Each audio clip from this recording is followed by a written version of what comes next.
Uglavnom, počela je škola, ne znam da ste primijetili, uvijek je taj fas oko škole, znaš, ono, počinje škola, svi su Tako je i meni, prolazim pored knjižare, vidim roditelji koji nadrkano čekaju u redu za knjige, misli, boli me kurac. Niti sam dijete, niti imam dijete, to je kao, ne znam, ja ovih 10 kuna potrošit ću na slatko.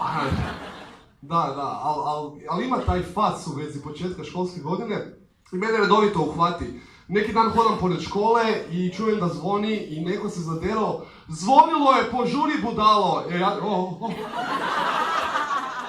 Trču sam u taj tramvaj, čekao sam da se vrata zatvore. Imam 32, ali još uvijek ima taj stres. I ono što mi zapravo najbolje od svega toga, tad krene i ona promotivna akcija policije, kao gdje se oni klinci deru, poštujte naše znakove! Prva stvar koja meni padne na pamet je, to nisu vaši znakovi! Znači, ne posjedujete ih, nije na vašoj katastarskoj čestici, ne serite klinci. Zašto policija tad krene s tom akcijom? Šta to znači? Jel to znači da kad je ferije možeš gaziti klince? Gle, troje ih je.